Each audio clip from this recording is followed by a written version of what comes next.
Olá pessoal, tudo bem? Eu sou o professor Dr. Sérgio Lucchini Batista e hoje na nossa aula de correlação básico clínico nós vamos falar de hipotireoidismo primário. No nosso caso clínico de hoje, Juliana, feminina, branca, tem 34 anos, casada, secretária, ensino médio completo, é católica, procedente natural de Jardinópolis. Apresenta queda de cabelos e pele seca há 1 ano. O paciente refere então queda de cabelos, pele seca e áspera há cerca de 1 ano, vem percebendo mudança no ritmo intestinal de 2 a 3 evacuações por semana com fezes ressecadas e intolerância ao frio há 6 meses.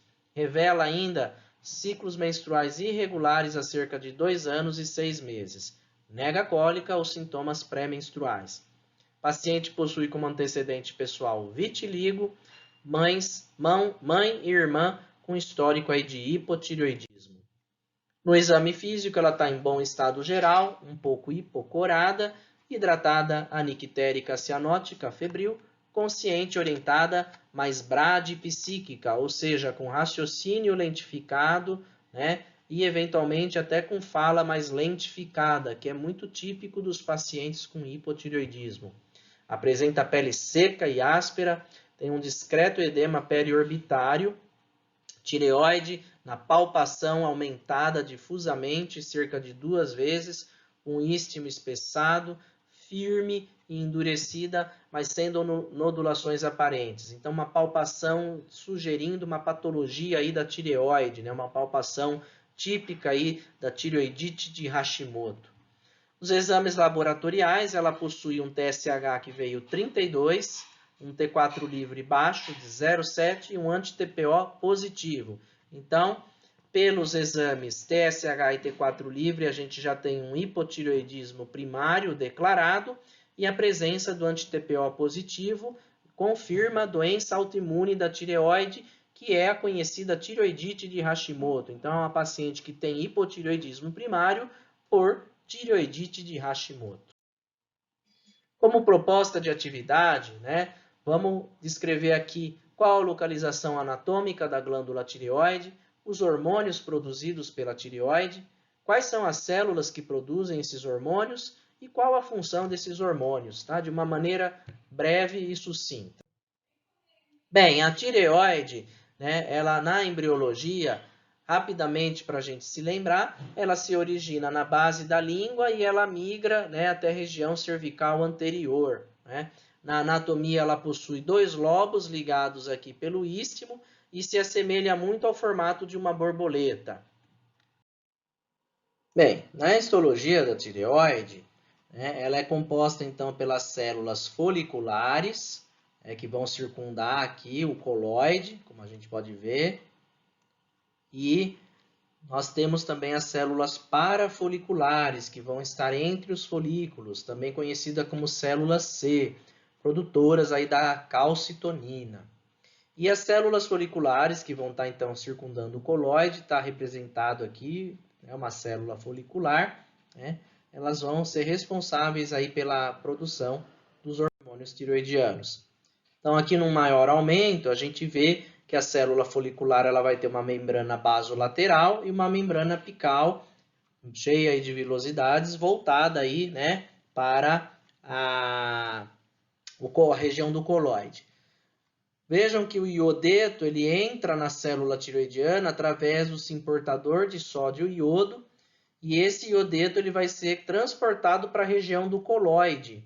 Lá você vai ter a ação de uma enzima peroxidase que converte o iodeto, né, em iodo.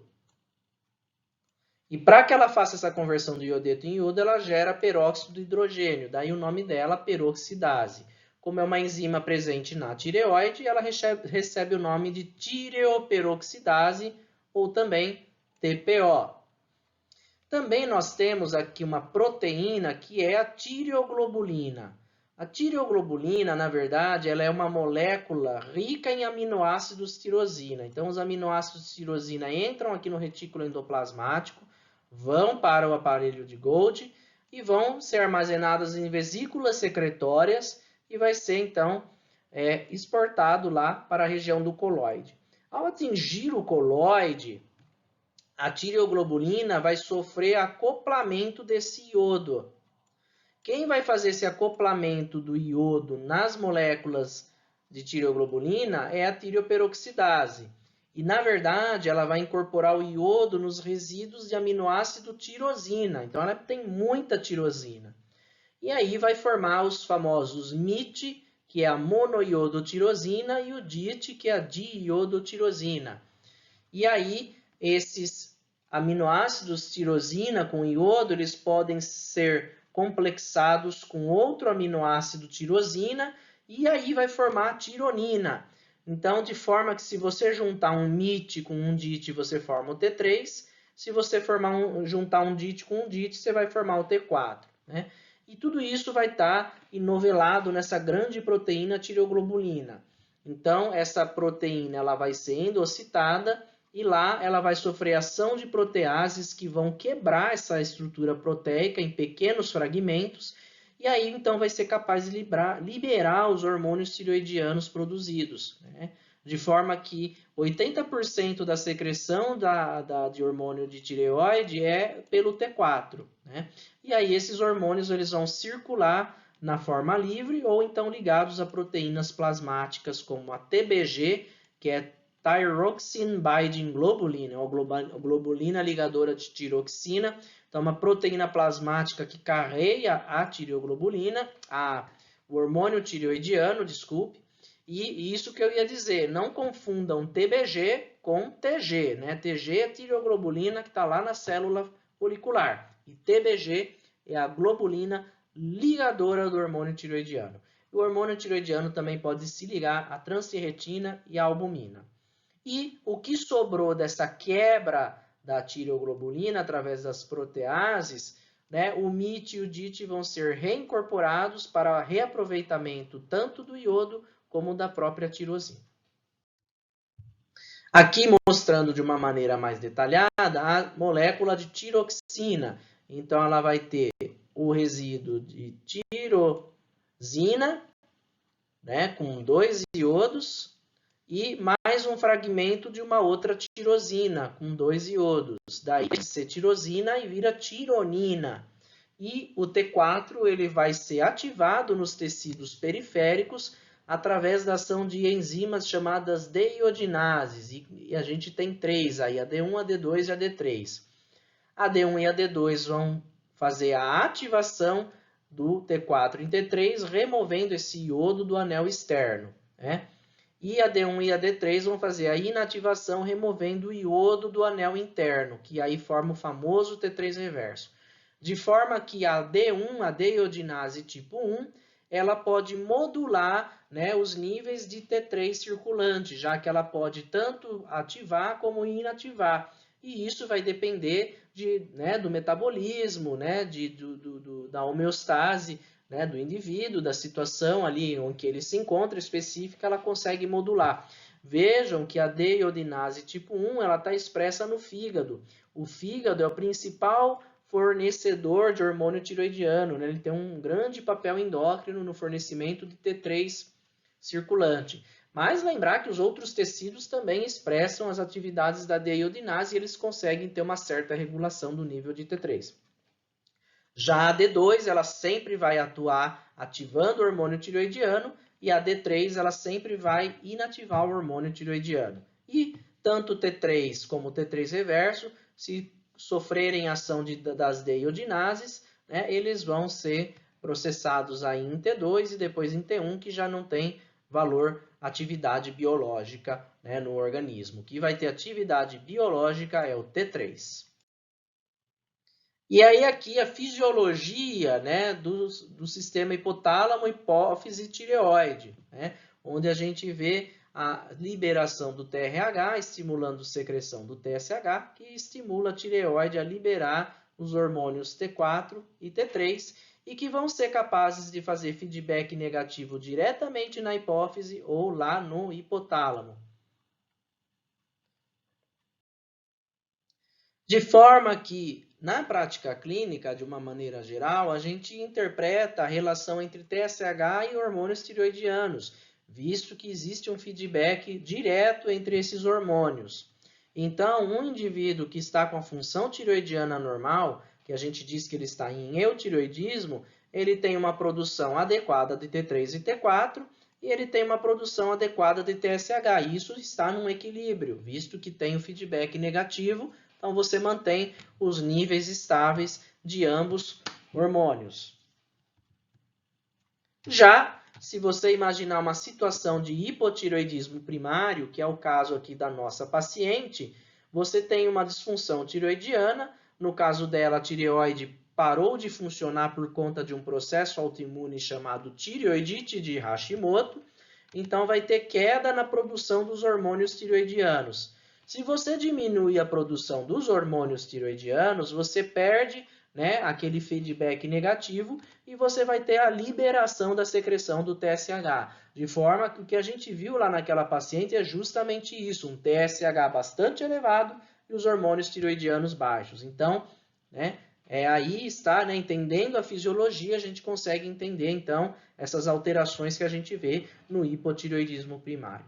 Mas se a gente tivesse, pelo contrário, uma paciente com hipertireoidismo, com bócio difuso, por exemplo, uma doença de Graves, em que você tem produção excessiva de hormônio tireoidiano, você teria então excesso dos hormônios tireoidianos por produção primária na tireoide, e aí isso exacerbaria o feedback negativo, levando a uma queda dos hormônios tireoidianos.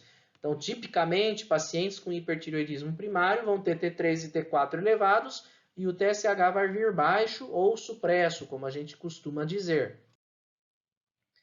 E os hormônios tireoidianos, lembrando aqui um pouquinho da fisiologia, qual que é a importância então deles?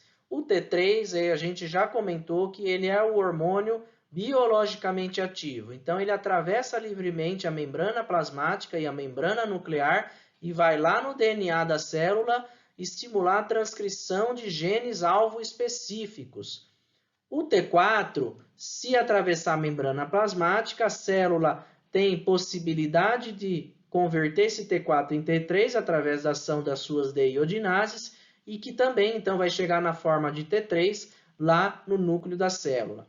E aí essas proteínas que vão ser sintetizadas através da expressão desses genes vão ter diversos efeitos metabólicos, entre eles efeitos no metabolismo, com aumento do número de mitocôndrias, aumento da atividade de sódio-potássio TPase, aumento no consumo de oxigênio, aumento na absorção de glicose, de gliconeogênese, glicogenólise, lipólise, síntese proteica e reabsorção mineral óssea.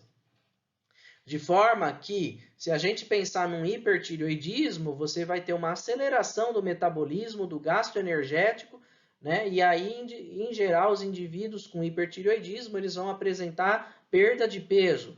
Adicionalmente, pelo aumento da gliconeogênese e glicogenólise, esses indivíduos podem apresentar uma hiperglicemia induzida pelo hipertireoidismo. Por outro lado, se você pensar num hipotireoidismo, em que você tem queda dos hormônios tireoidianos, que é o caso da nossa paciente, você vai ter redução do metabolismo basal, com redução do gasto energético, e tipicamente esses pacientes vão ficar, né, com ganho de peso, né, lentificados, né, como nós vamos ver aqui nos outros sistemas. Vejam os efeitos cardiovasculares, né? Efeito no débito cardíaco, no fluxo sanguíneo tecidual, na frequência cardíaca, no inotropismo cardíaco e na respiração cardíaca.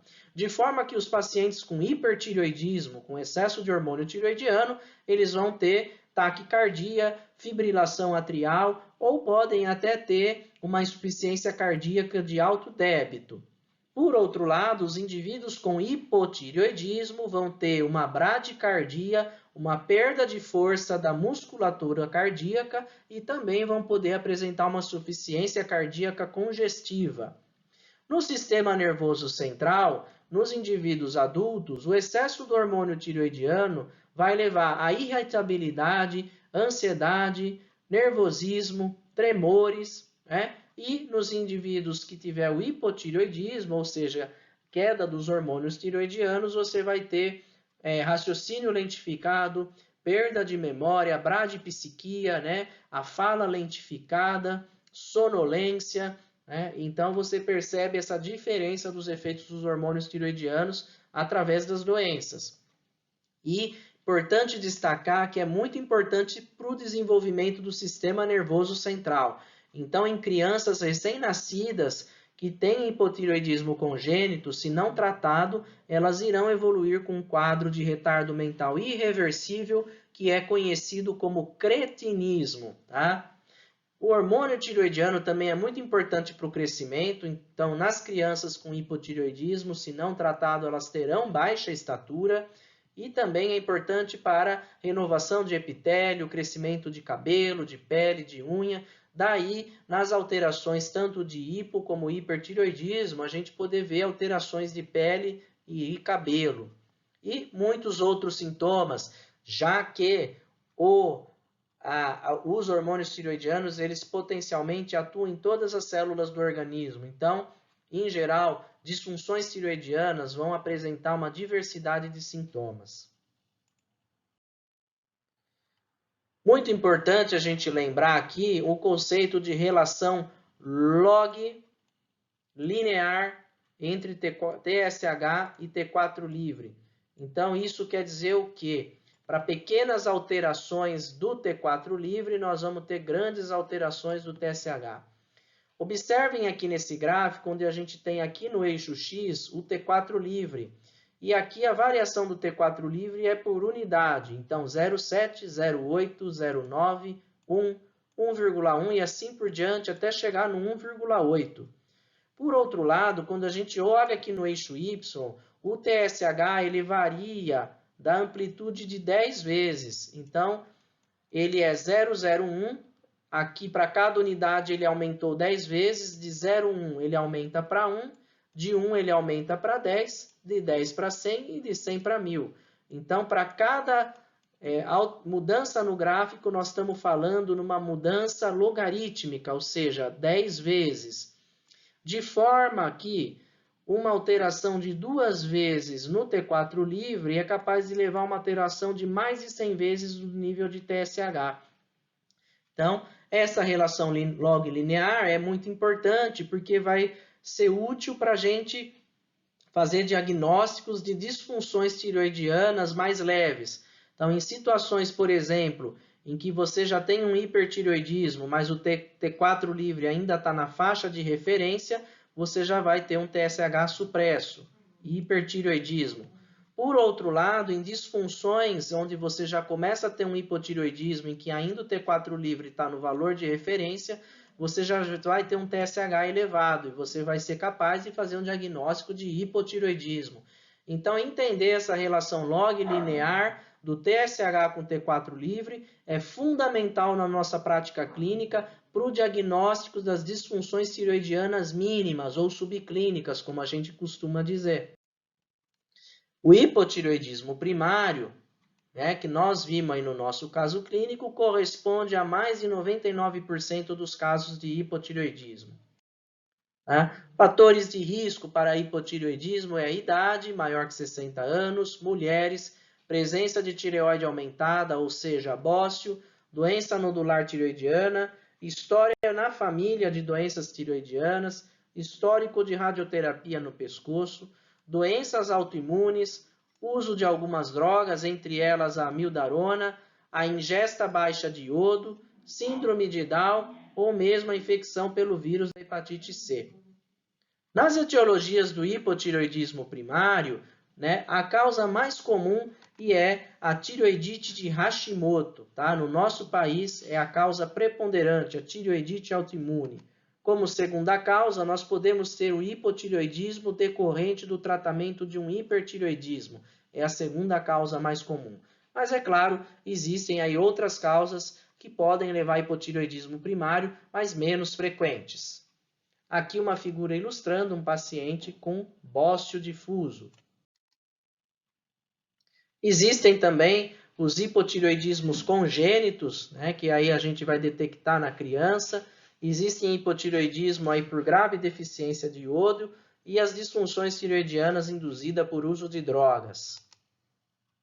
No caso do hipotireoidismo congênito, 10 a 15% dos casos vão apresentar bócio por apresentarem o que a gente chama de deshormonogênese congênita.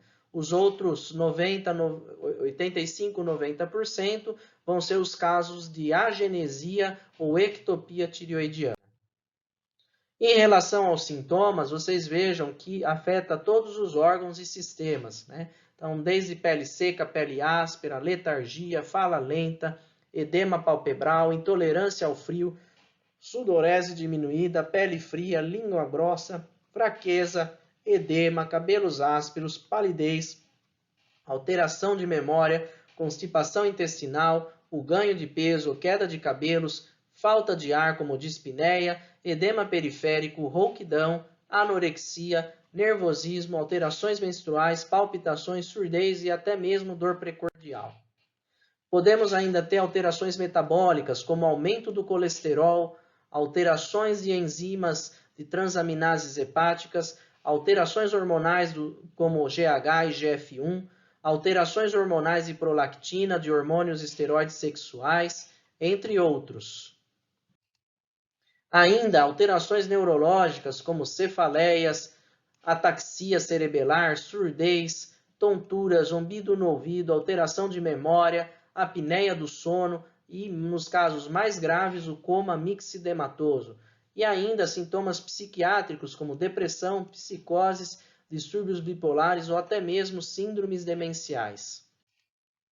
Ainda no sistema cardiovascular, a gente pode ter alterações como contratilidade miocárdica reduzida, baixo débito cardíaco, insuficiência cardíaca, derrame pericárdio, entre outros. Das manifestações gastrointestinais, anorexia, constipação, ilho paralítico mais raramente, alterações de enzimas hepáticas e até mesmo doença hepática gordurosa não alcoólica, né? Aqui algumas figuras, então, demonstrando, né, o facies do paciente com hipotireoidismo. Né? Então, o aspecto cansado no rosto, o edema periorbitário, o lábio infiltrado. Né? Então, nós temos uma ilustração aqui do Netri e algumas fotografias de pacientes reais que a gente percebe esses aspectos, né? Infiltração da face também, demonstrando aí o hipotireoidismo primário. Aqui mostrando também outras alterações, como o edema periorbitário, aqui a cardiomegalia revertida com tratamento do hipotireoidismo com levotiroxina, aqui um raro caso de ascite por hipotireoidismo, e aqui ilustrando faces típico de uma criança com hipotireoidismo congênito. Para tratamento, né, o tratamento do hipotireoidismo, felizmente ele é simples, você prescreve levotiroxina de acordo com o peso do indivíduo. Em geral, para os adultos, a gente usa uma dose de 1 a 2 microgramas quilo dia. Aqui mostrando uma paciente antes e depois do tratamento com levotiroxina. Então, a gente percebe aqui na imagem, primeira imagem, né, o facies mixedematoso, com edema periorbitário, lábio infiltrado, infiltração facial, aspecto cansado. E aqui, 4 meses após a terapia, a mudança drástica que a gente observa, né, na aparência, no aspecto dessa paciente. E por hoje é só, pessoal. Caso tenham dúvidas, vocês podem deixar aqui nos comentários ou através do portal. Deixem seu like e se inscrevam aí no meu canal. Um grande abraço!